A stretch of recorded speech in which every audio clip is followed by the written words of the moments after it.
Olá, seja bem-vindo, seja bem-vinda ao Simpósio Permanente sobre Mediunidade. Esse projeto reúne uma série de entrevistas, palestras com diversos médiuns, pesquisadores e escritores que compartilham suas experiências, técnicas e conteúdos sobre desenvolvimento mediúnico e espiritualidade. Nessa edição, temos o prazer de compartilhar uma palestra exclusiva preparada pela querida Maria Aparecida Martins, especialmente aqui para o nosso simpósio. Maria Aparecida Martins é pedagoga, especialista em transtorno do comportamento escolar, psicologia educacional e psicoterapia. Desde 1964, realiza um trabalho de pesquisa sobre mediunidade e atuou nos Caminheiros, Centro de Desenvolvimento Espiritual, como professora do curso teórico e prático de mediunidade de 1971 a 1995. Escreveu diversos livros sobre metafísica e a compreensão de casos mediúnicos. É autora dos livros Conexão, Uma Nova Visão da Mediunidade, Mediunidade Clínica, Mediunidade e Autoestima, entre outros, todos publicados pela editora Vida e Consciência. Maria Aparecida é colunista semanal em vídeo aqui no Consciência Próspera. Lembrando que se você tiver dúvidas sobre o tema, a melhor e a mais rápida forma de obter respostas é enviar um áudio por WhatsApp para o número 11 98880 1545. Outra maneira é digitar suas questões diretamente no campo de comentários no nosso canal no YouTube. Que as melhores energias cheguem até você, discernimento, paz, luz e amor.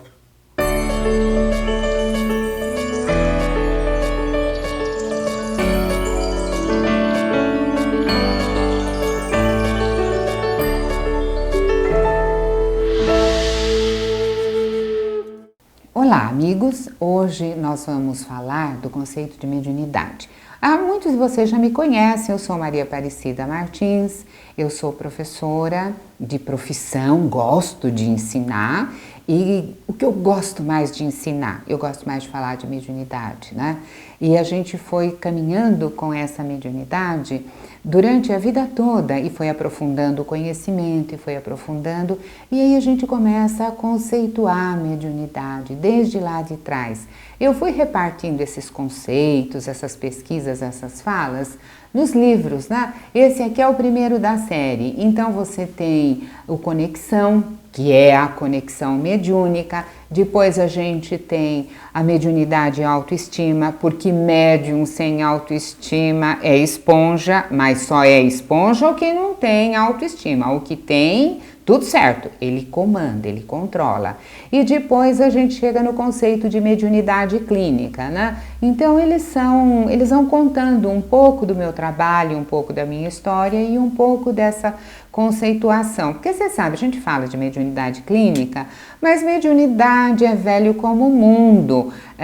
Lá atrás, a gente lembra do Moisés? Lá na antiguidade, aquele que lá do Antigo Testamento, antes do Moisés ainda tinha, no comecinho da Bíblia, se você pegar lá atrás, você vai encontrar a história de Abrão, né? E a história de Abrão e Isaac, ele conta que ele tinha que fazer um sacrifício do filho porque Deus havia falado com ele, Deus havia pedido o sacrifício. E depois aí esse sacrifício não ocorre porque o próprio Deus manda alguém interferir.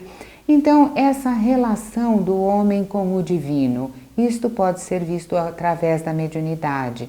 Então, ninguém escreveu lá na Bíblia que o Abrão, ele era médium, mas está escrito lá que ele conversou com Deus, que ele conversa com uma divindade, né? Que ele faz contato com uma divindade. Então, cada um dá o nome para o fenômeno que quiser. O fato é que o fenômeno existe e a ideia é um contato com uma outra dimensão, seja agora, seja depois. Depois, ainda lá no Antigo Testamento, além da história do Isaac, tem a história de Moisés. Você assistiu os 10 Mandamentos, você lembra da história do Moisés, né? Então, ele vai levando o povo dele do Egito e no caminho ele recebe uma orientação, que essa orientação foi chamada de 10 Mandamentos.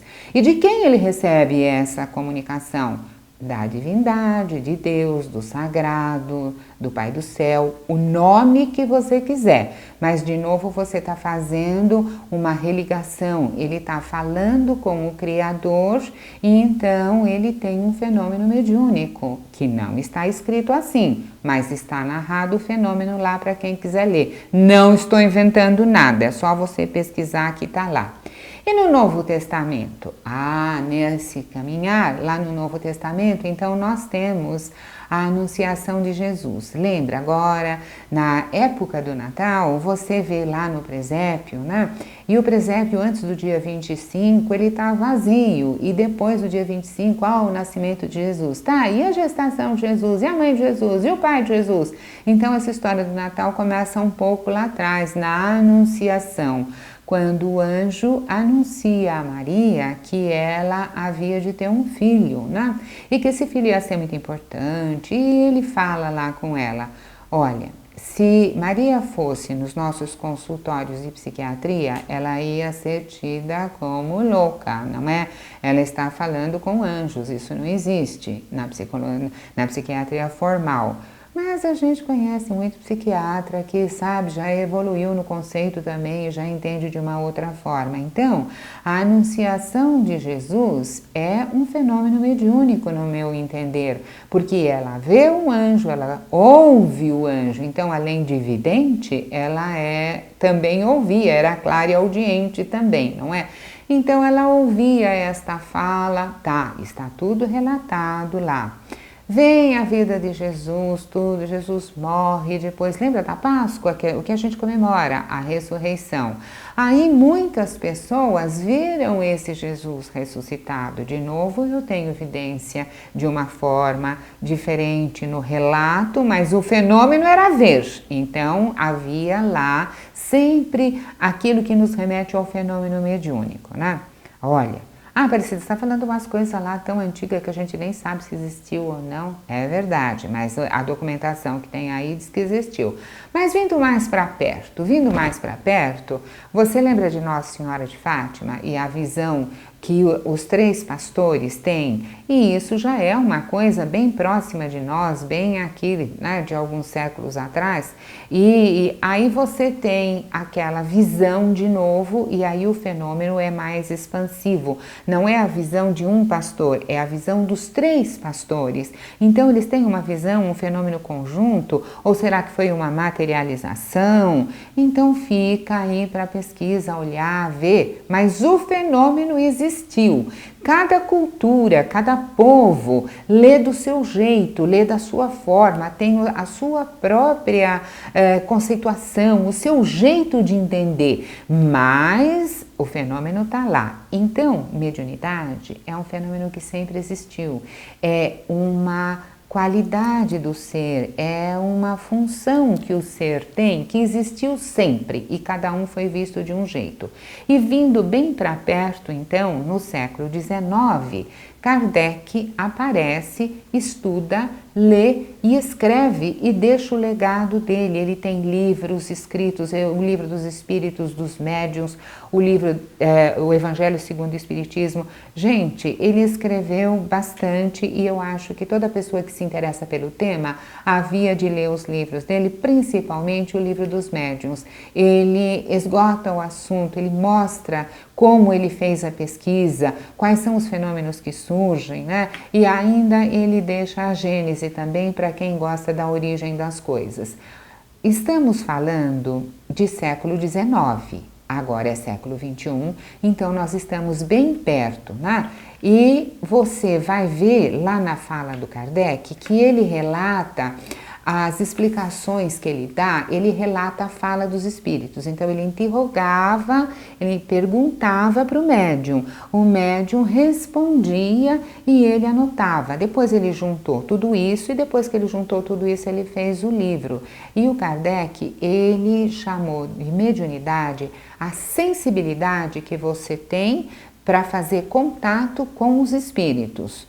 Esta é uma visão bem dele, a sensibilidade para contato com os espíritos. E ele diz assim, exatamente assim, Está no livro dos médiuns isso, no capítulo 14, depois você confere lá. Todo aquele que sente, num grau qualquer, não precisa ter uma grande incorporação. Sentiu? Ó, sentiu, estamos falando já, sentiu, lembra corpo, tá? Lembra sistema nervoso, tá? Então, todo aquele que sente, num grau qualquer, a influência dos espíritos é, por esse fato, médium. Essa faculdade é inerente ao homem, mas não constitui um privilégio de alguns homens exclusivamente. Pode dizer-se que todos são mais ou menos médium. Como assim todos são mais ou menos médium, Aparecida? Mais ou menos porque muitas vezes você vai fazer esse contato com o espírito, você vai fazer através da prece, você vai fazer através da oração, você vai fazer através de uma meditação, de uma elevação. Cada um dá um nome diferente para essa conexão que você faz com os espíritos, com a divindade, né? E aí você vai olhar uma historinha assim, qual de nós nunca lembrou, nunca questionou, nunca pensou nessa divindade? Quando você pensa em alguma coisa, de alguma forma você está fazendo contato com aquilo. Então, quando você está pensando na divindade, quando você está fazendo uma prece, quando você está fazendo uma meditação, quando você está rezando o terço lá na sua casa, você está fazendo contato com a divindade. Então, somos médium e percebemos a influência desse espírito. Agora, essa percepção, tem algumas pessoas que essa percepção é de uma forma harmoniosa, né? Ela fica elevada, ela faz aquela meditação, é aquela serenidade, aquela paz, nossa, ai que coisa boa, né? Então é de uma forma bem harmoniosa. Agora tem gente que quando vai para isso, vai de uma maneira muito tempestuosa, não vai porque quer. Dentro do meio espírita a gente escuta uma frase que retrata bem isso, que a pessoa vai pelo amor ou pela dor. É porque a pessoa às vezes ela passa a ter um fenômeno grande, ela foi dormir e no outro dia ela amanhece médium, de repente ela se vê saindo do corpo, ela tem um fenômeno, ela tem uma vidência, ela vê alguém que não está presente no ambiente, ela sente influências estranhas. Então isso é o que eu estou chamando de um despertar tempestuoso, uma coisa que assusta a pessoa por falta de informação, porque a pessoa não sabe o que é. E se ela sente qualquer influência do espírito, então esses espíritos, sejam encarnados ou desencarnados também, eles podem estar influenciando sobre você. Ah, Aparecida, mas espírito encarnado influencia? Gente, eu sou um espírito, eu estou falando para você ler o livro. Isso é uma informação sutil, leve, que eu tenho a impressão que a gente pode entender como uma influenciação.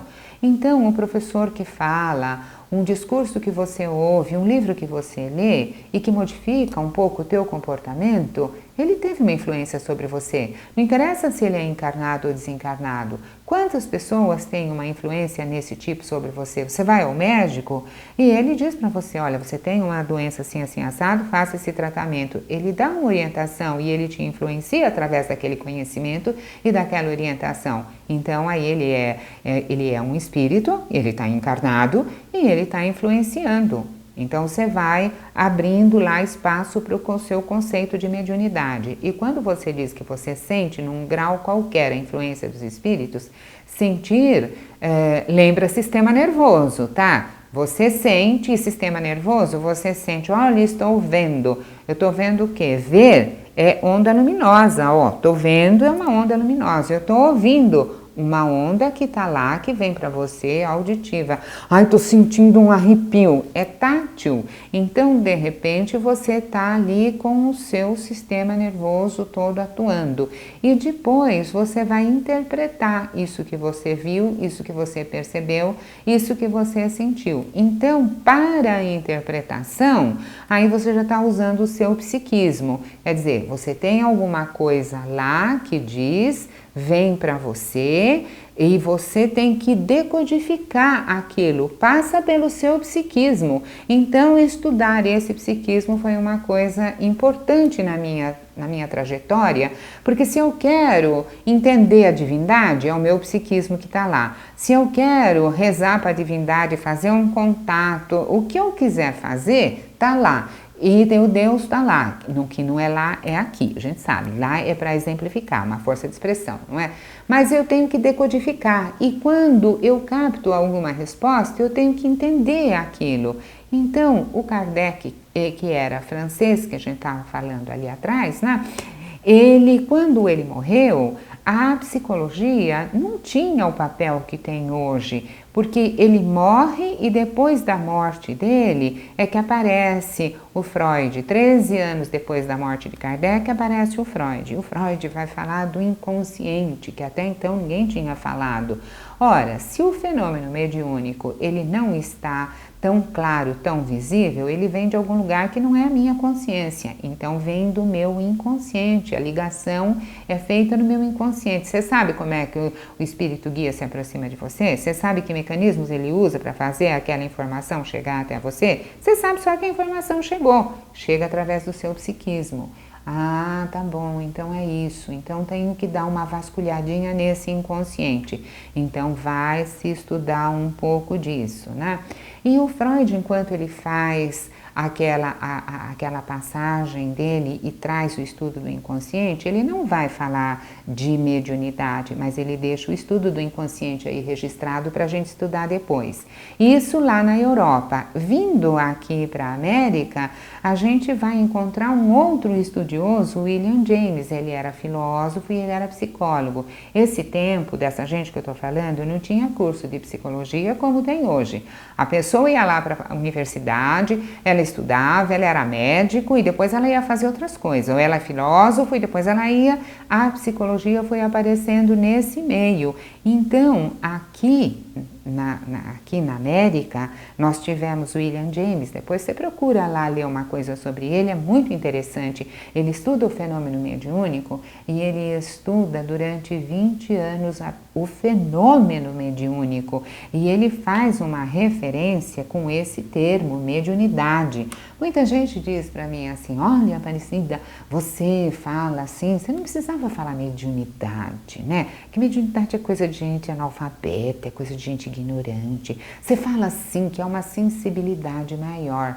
Não falo não, a minha clínica é de mediunidade, eu gosto do termo e a minha procura, a minha pesquisa, 50 anos de pesquisa foi no meio mediúnico. Então, sabe, e o William James, eu fui pesquisar exatamente porque ele usa essa terminologia. Eu falei, olha, eu não sou a única. Ele já pesquisou e ele pesquisou com esse nome. E ele fala que a nossa consciência normal de estado de vigília é só um tipo de estado de consciência. Que se a gente despertar, se a gente for estimulado, à nossa volta, a nossa consciência se romper esse véu aqui da consciência de vigília, a gente vai encontrar outros universos que estão aí, outros tipos, outros estados de consciência. Pensa em consciência que nem água, gente. Estado sólido, estado líquido e estado gasoso. Estado é sempre a mesma água, mas muda de estado. Então a consciência também muda de estado e ele tem um estudo interessantíssimo sobre isso. Aqui na nossa cultura não se fala de William James, né? Mas ele considerava a possessão mediúnica com esse nome, possessão mediúnica, uma forma natural e especial de personalidade alternativa. Então, sabe, o fenômeno é pesquisado, cada um do seu jeito, mas existe. Negar o fenômeno não vai adiantar nada. Você pode negar o fenômeno, você não nega a natureza, tá? Não dá para negar a natureza. Você pode ignorar, mas e daí? Você ignora que tem sol ou que tem chuva lá fora? Continua tendo sol e continua tendo chuva, do mesmo jeitinho. Então, ele também era de opinião que a predisposição para essas evidências não seria algo incomum, mais ou menos aquilo que o Kardec falava. O Kardec não falava que todo mundo tinha mediunidade? Então ele fala de uma mesma forma, mas ele acha que não é alguma coisa incomum. E ele ainda falava que a investigação do transe mediúnico, com esse nome, investigação do transe mediúnico, exatamente com esse nome, é uma tarefa árdua, porque é um fenômeno excessivamente complexo, onde muitos fatores concomitantes estão envolvidos. Então, está envolvida a emoção da pessoa, o intelecto da pessoa, porque tudo vai passar por aqui, vai passar, e vai passar pelo inconsciente para chegar na consciência. Aí você começa a encontrar o espaço para a conexão mediunidade e personalidade. É esse espaço, é essa conexão que depois a gente vai abordar lá naquele livro. E o William James, ele estudou o fenômeno do funcionamento cerebral até a experiência religiosa.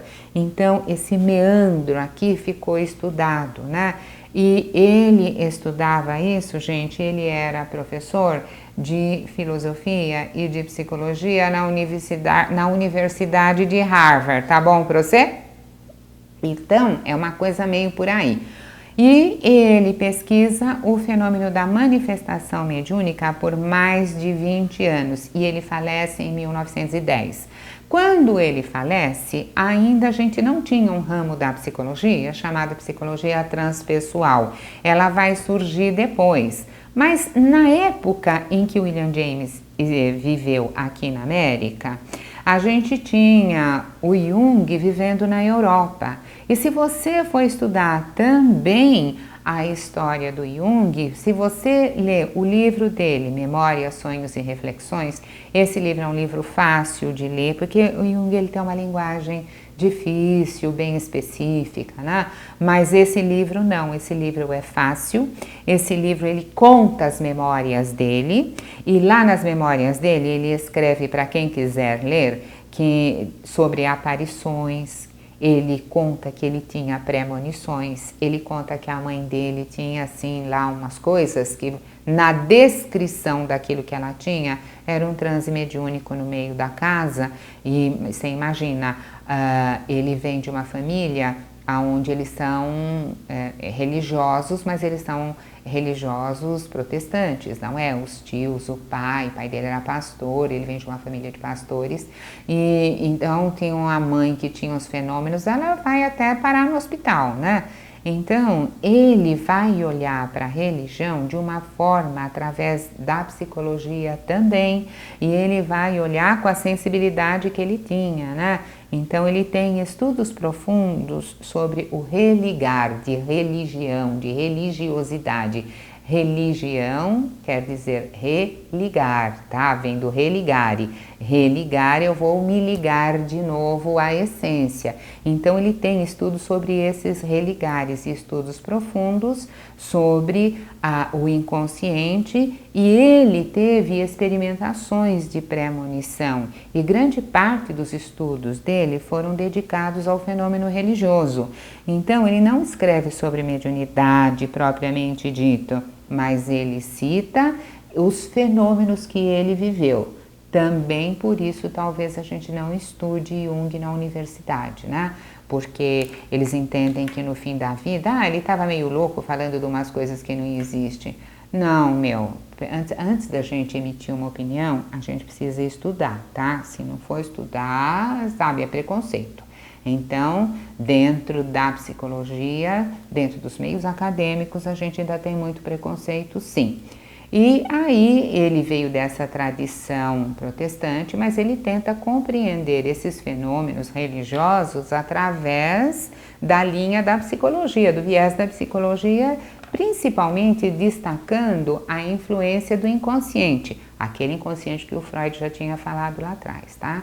Então, a pessoa vai estudando e vai trazendo a colaboração dela. Agora, a partir do século XX, nos meados de 1960, a gente tem um outro movimento de psicologia, que é o movimento da psicologia transpessoal. Aí não tem uma pessoa que marca o movimento, tem uma série de pessoas. Você já ouviu falar do Maslow, você já ouviu falar do Roberto Assagioli?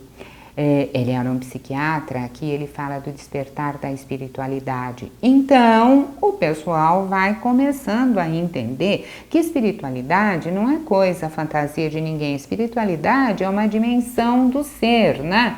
O Maslow, todo mundo conhece a pirâmide de Maslow aí no comércio, né? Os cursos de motivação falam da pirâmide de Maslow, mas não conta das experiências de pico. Vai até a realização e depois, quando sai daquela pirâmide, não fala das experiências. Essas experiências de pico são as experiências que ele vai para um estado alternado de consciência. Ele descobre e ele fala disso. Viktor Frankl também aparece nesse movimento, e Viktor Frankl, ele era um psiquiatra austríaco, onde ele vai falar do significado das coisas. Gente, ninguém fala para mim, para o meu coração, mais do que ele sobre o significado das coisas. Ele, enquanto médico, teve preso em 4 campos de concentração. E sabe, ele foi para lá, ele teve tudo destruído, a família, a obra, os livros, a mulher, tudo. E quando eu me deparei com o primeiro livro que eu li dele, estava assim escrito na dedicatória do livro: olha, gente, esse livro está dedicado para um nome masculino e um feminino, né? Para a gente entender, para João ou Joana. Eu falei, como assim para João e Joana? Quando eu dediquei livro para o meu filho, eu pus o nome de todos eles, eu não pus ou o Eric, ou o Tiago, ou a Camila, ou a Andréa, não foi. Eu pus E para todos. Por que ele pôs ou? Porque a mulher dele morreu no campo de concentração grávida e ele não sabia, naquele tempo não tinha ultrassom, não é? Ele não sabia se era um menino ou uma menina. Então ele dedica o livro assim: para este ou aquele, porque ele não sabia o que era. Ele teve a vida dele destruída inteirinha e ele saiu de lá de dentro e ele reconstruiu tudo, tudo. Saiu com o número, né, do campo de concentração gravado no corpo, mas ele não gravou na alma. Na alma dele tinha um significado, aquilo tudo tinha significado. E isso me tocou assim profundamente, porque eu nunca nem tive essas coisas. Eu tive uma infância difícil, não sei o que. Não, eu tive infância difícil, nada. Minha mãe me dava uns pescoços porque eu era danada, mas né, não guardei nenhuma mágoa disso, nem coisa nenhuma. E ele não guarda mágoa, gente, ele sai do campo, ele reconstrói a vida e ele vai ver o significado das coisas e ele vai ajudar o significado da vida dele era dar significado, ajudar as pessoas a dar um significado para a vida do outro. Eu falei, gente, estou apaixonada por ele. Então, de repente, aí eu descobri, né, essa influência dele, do espírito dele sobre a minha pessoa, e a partir disso eu resolvi também, sabe, que, olha, o significado da minha vida nestas alturas do campeonato é mudar o significado de mediunidade na cabeça das pessoas, que não é uma coisa do outro mundo, né? É uma sensibilidade maior, a gente está tendo uma conquista para o nosso espírito e vamos olhar para isso desse jeito. Mas não foi só ele que participou desse movimento, o Groff também participa, né? E a mulher dele e era psiquiatra também. Então, você tá vendo, a gente tem uma série de psiquiatras que estudam, que vêm e que vão lá e que trazem a colaboração deles, porque eles estão percebendo também. O Pai do Céu é um terrível, ele dá mediunidade para os psiquiatras também, ele dá uma sensibilidade maior para os psiquiatras também. Aí a pessoa não pode negar, ou então ela está negando a sua verdade, a sua vida, não é? E nessas alturas do campeonato, eles começam a fazer o movimento da psicologia transpessoal, que é a única linha de psicologia que admite que o homem é um ser multidimensional. O homem atua na matéria, ele tem vida, o biológico aqui, né? O homem tem mente, mas também ele tem alma e ele tem espírito. E isso são temas que a psicologia transpessoal aborda. Eu falei, então agora eu vou lá com essa psicologia para ver. Qualquer dia a gente fala das façanhas dessa psicologia. E aqui no Brasil, chegando com essa mediunidade que atravessou o oceano e veio aqui para o Brasil, né? Aqui no Brasil, hoje a mediunidade, ela é aceita, e muito bem aceita, no kardecismo, a quem eu tenho a minha parcela de reverência e agradecimento, porque aprendi muito, gente, nos templos kardecistas, aprendi muito lendo Kardec, né? Então, mas não é só no kardecismo, as religiões afrodescendentes, todas elas aceitam o fenômeno da mediunidade, graças a Deus que aceitam, porque aí quem tem o fenômeno da mediunidade pode ir lá e pode ter uma orientação, ou da religiosa, sei lá, tem um espaço para viver essa mediunidade. Se você não tem espaço na sua família, não tem espaço na universidade, não tem espaço no meio acadêmico, não tem espaço no trabalho, você não tem espaço na medicina, você não tem espaço... Curso de medicina não tem uma hora aula de mediunidade, não tem. Então, você não tem espaço em lugar nenhum. Graças a Deus que tem um lugar que você tem espaço para você viver essa sua coisa lá, né? Esse seu atributo lá, essa sua qualidade lá. Então, aqui você tem esse espaço dos centros espíritas, sejam kardecistas ou seja de Umbanda, do Candomblé, da Quimbanda, interessa. É um espaço lá que deixa você viver aquilo e que te serve como uma terapia, aquela vivência, para você conhecer o seu próprio fenômeno, para você conhecer uma dimensão de vocês. E caminhando ainda, gente, aí a gente vai chegar na Associação de Médicos Espíritas do Brasil e depois a gente vai chegar na Associação de Médicos Espíritas Internacional. Que eu me lembre, eu já participei de alguns, onde tinha participação de médicos do Brasil, dos Estados Unidos, da Itália, de Portugal, da Áustria, da França, da Alemanha, da Holanda. Então, veja, está chegando lá. Aparecida, mas você que incoerência, você acabou de falar que a faculdade não tem 1 minuto de hora aula de mediunidade e agora você está falando que os médicos têm uma associação de médicos espíritas? Tem, porque eles foram estudar fora da universidade, eles foram buscar esse conhecimento lá na família dele, na mãe dele, no pai, no centro, na religião dele, porque isso faz parte integrante do ser. E é uma pessoa que consegue integrar, então, seus estudos acadêmicos com a sua formação religiosa, com o seu religare, né? E atualmente a gente tem o grupo de psicólogos da Associação Brasileira de Psicólogos Espirituais. Então tem mais gente incorporando isso, né? Trazendo essa colaboração da sua pesquisa e do seu estudo e fazendo a integração. Gente, eu entendo, de verdade, eu entendo que a palavra é integração, não é isto ou aquilo, ou isso ou não sei o que, e franze o nariz para cá e franze o nariz para lá, não é assim, é para integrar. Sabe o que é integrar? Sabe leite integral, que tá tudo junto, não tirou lá, assim, a manteiga, não tirou o queijo, que tá tudo junto? Então, é tudo junto e misturado, é isso mesmo, a integração de coisas. E aí, nessa integração de coisas, o conceito de mediunidade se expande, não estando limitado apenas ao fenômeno da incorporação, ou da escrita, ou da vidência, não é? Esses são bastante perceptivos. Para os praticantes da mediunidade,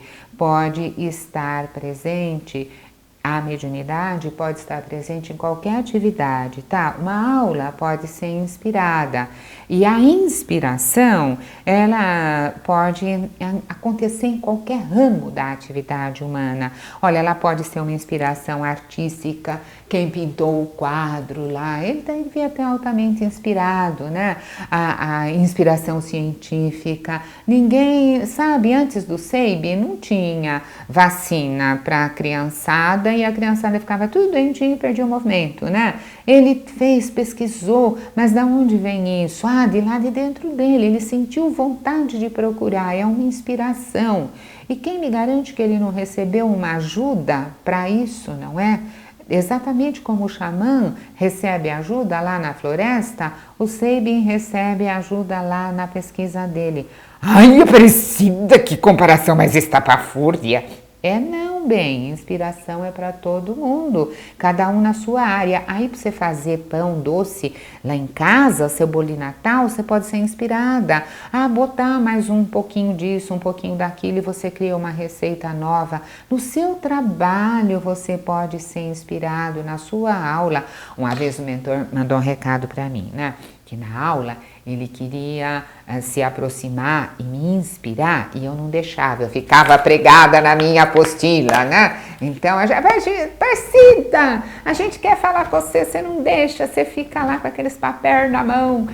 E eu falei, meu Deus do céu, mas eu gosto do meu pensamento encadeado, registrado, como vai ser?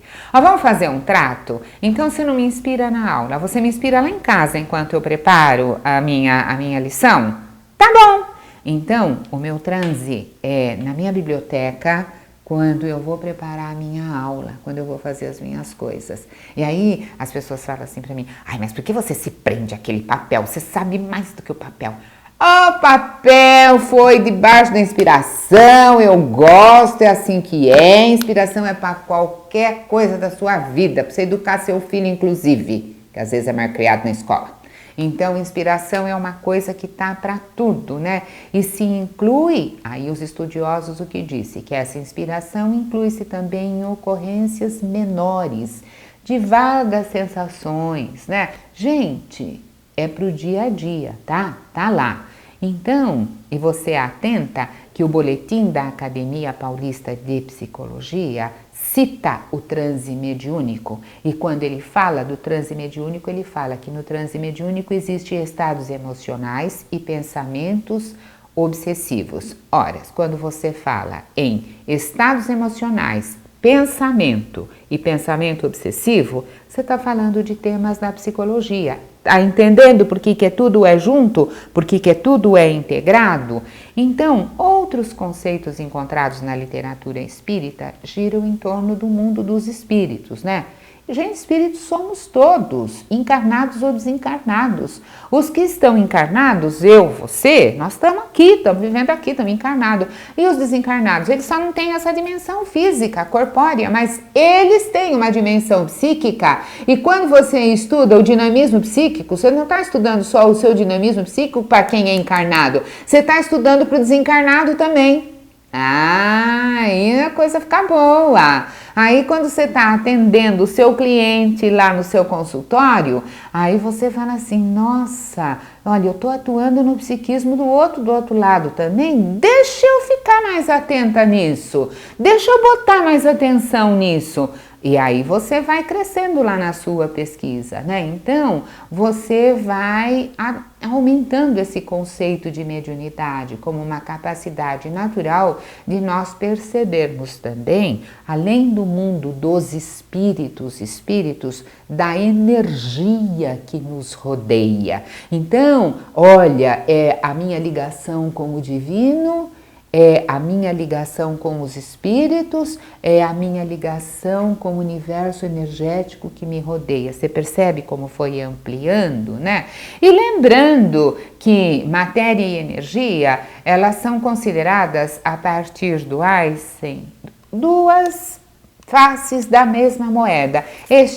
Daqui para cá é matéria, daqui para cá é energia, e o Albert Einstein foi lá e falou, e aí a gente vai lá estudar as aulinhas de física para entender isso, né?